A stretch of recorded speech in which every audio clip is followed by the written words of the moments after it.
My name is Sally Zane. I'm 34, and I'm writing this at 1:05 a.m. with cold coffee and a jaw that still feels locked.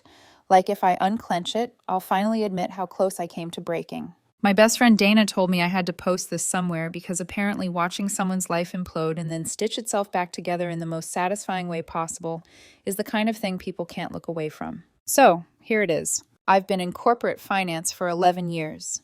Michigan, mid-sized manufacturing. Not glamorous, but stable, the kind of work where numbers don't lie even when people do. I was the woman who had it together: six-figure salary, benefits, emergency fund, a Roth IRA that actually grew, a future that made sense on paper, and the house. God, the house. 4 bedrooms in the suburbs. We closed in 2019, and I remember standing in the empty living room, my footsteps echoing, thinking, this is what winning feels like. I upgraded almost everything myself: new backsplash, refinished floors, custom garage shelving, even a whole home generator after the ice storm in 2021, because I like being prepared. Funny, considering the one disaster I didn't plan for was sleeping in my bed. My weekends were Home Depot runs and sawdust therapy. I had a full setup in the garage: table saw, miter saw, router table. I built most of our furniture because my boyfriend, Jason Mercer, used to say store-bought stuff felt soulless. So I built him a massive farmhouse dining table that could seat 10. He cried when I finished it, ran his hand over the wood like it mattered, and said, Sally, you're perfect. This is perfect.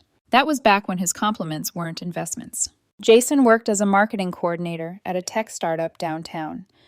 We met at a mutual friend's wedding in 2015. I liked that he was confident, ambitious, always talking about growth. He made decent money, less than me, but it never bothered me. I respected his drive.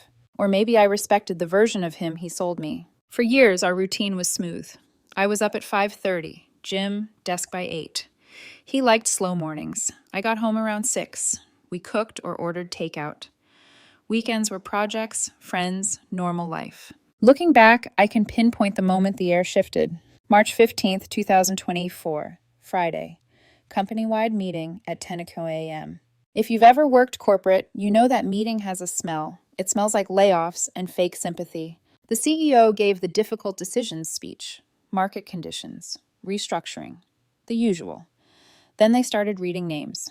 Mine was third, 11 years, late nights, process improvements that saved them millions. None of it mattered.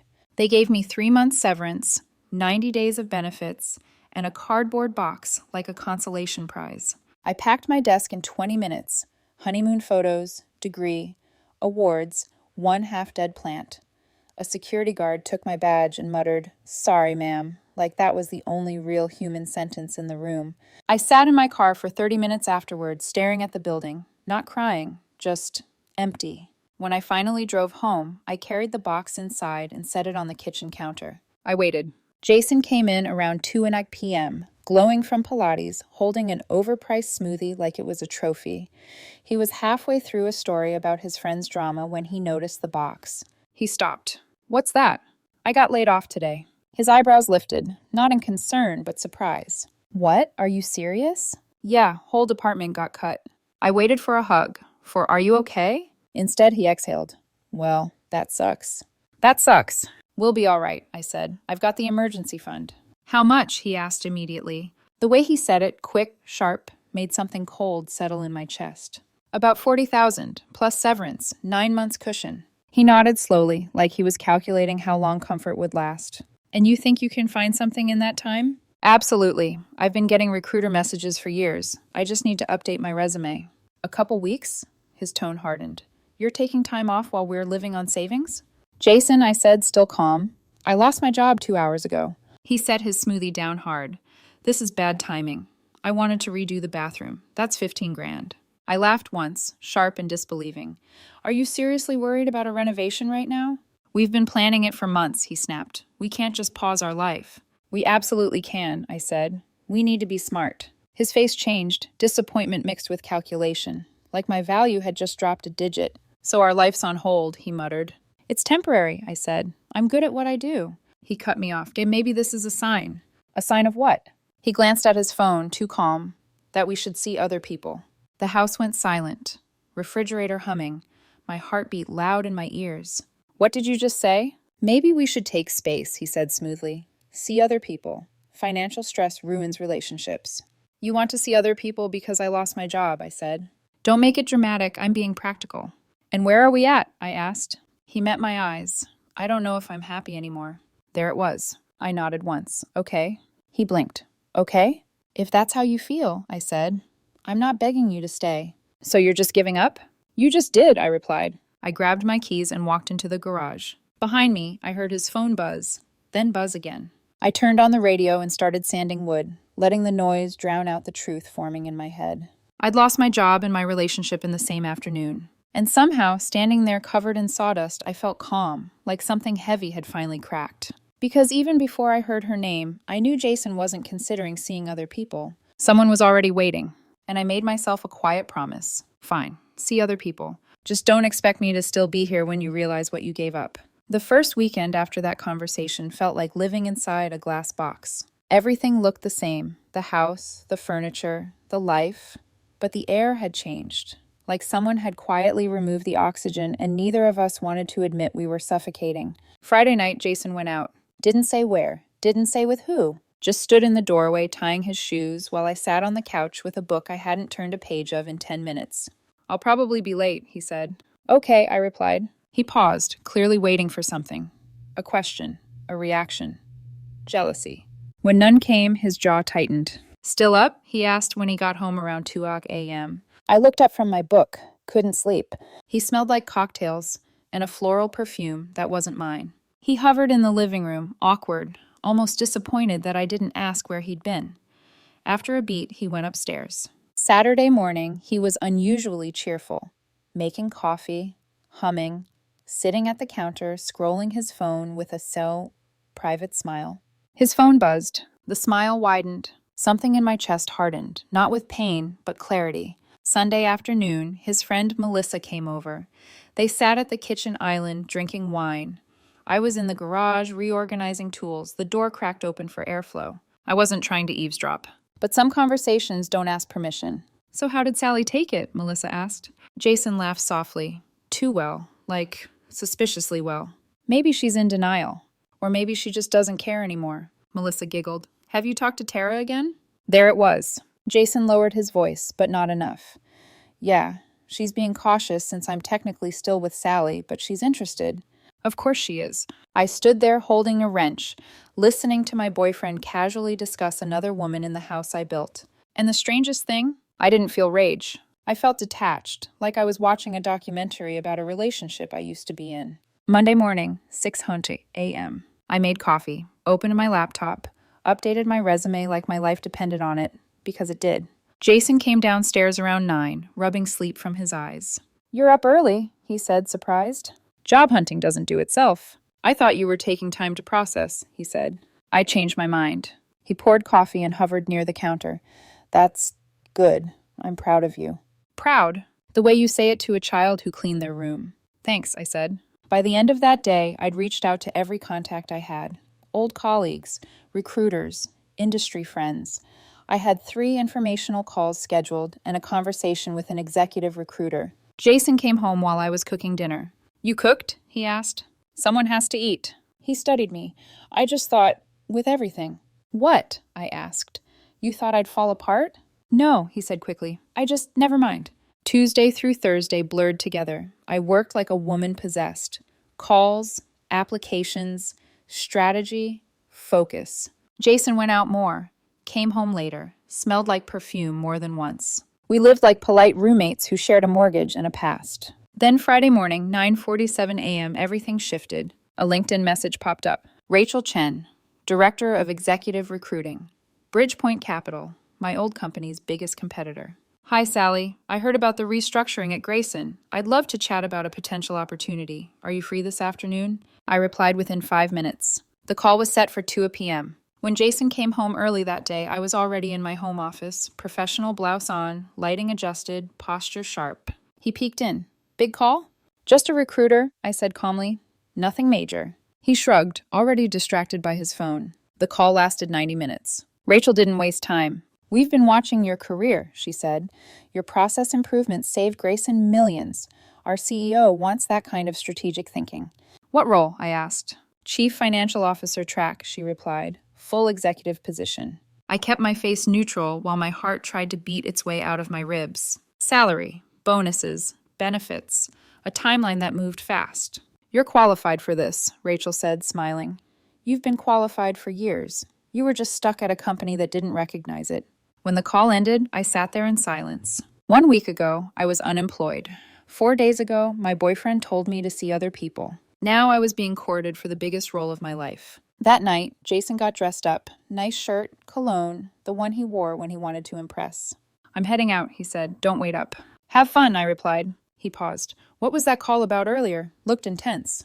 Just someone checking in, I said. Nothing serious. Satisfied, he left. And as the door closed behind him, I opened my laptop again, not to stalk him, not to spiral, but to research Bridgepoint Capital like my future depended on it. Because somewhere between losing my job and losing his respect, I'd realized something. Jason thought I was sinking, and I was quietly rising. Monday morning felt unreal, like I'd stepped into a parallel version of my life where everything moved faster and sharper. The interview with Bridgepoint's CEO went better than I could have scripted if I'd tried.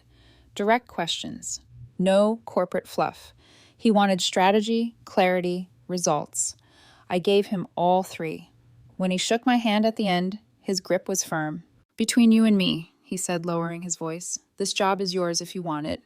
I drove home in silence, gripping the steering wheel like it was the only thing keeping me grounded. Jason was at the kitchen table when I got back, laptop open, half working.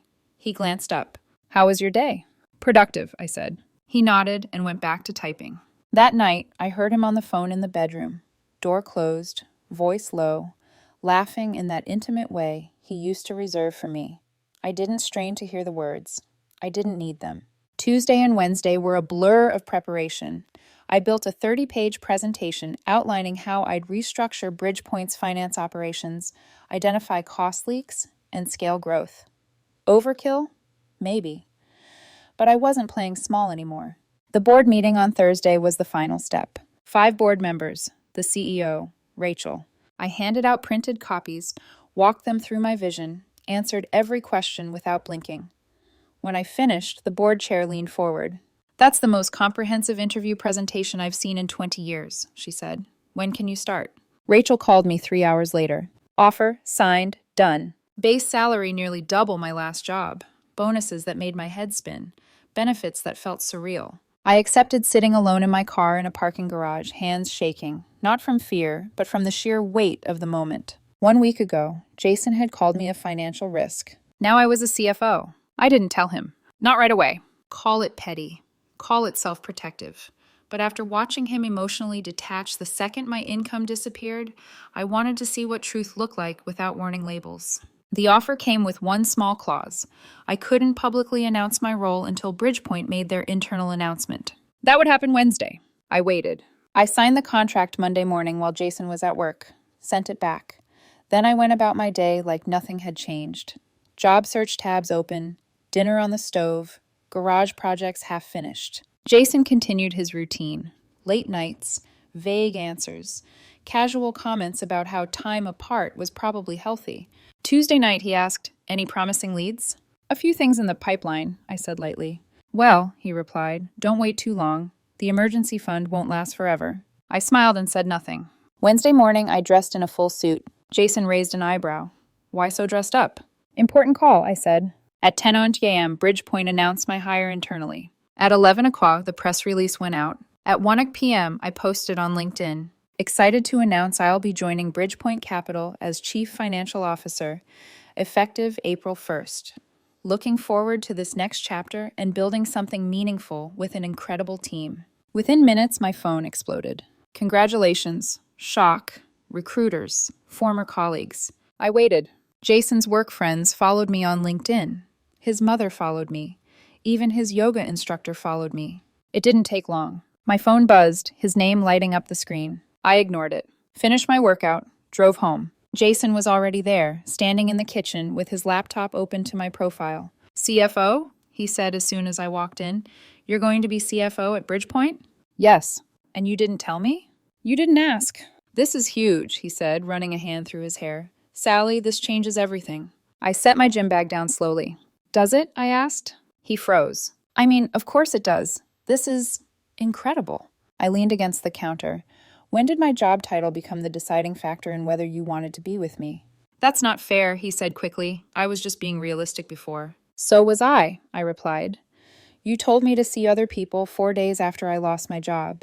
You've been coming home late, smelling like someone else. You made your position very clear. He opened his mouth, closed it, tried again. I didn't realize you had something like this lined up.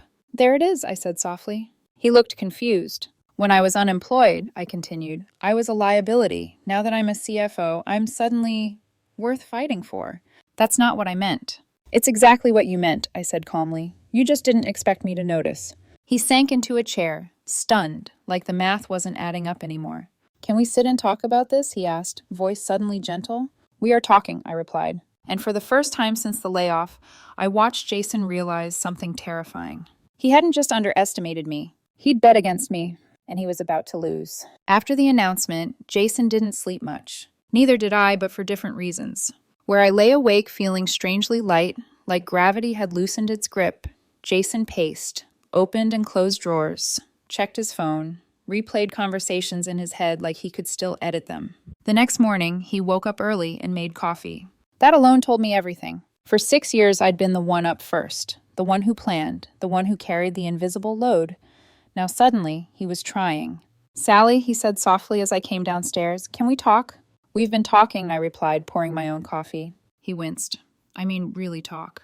So we sat at the dining table, the one I built, the one he once cried over. The irony sat between us like a third person.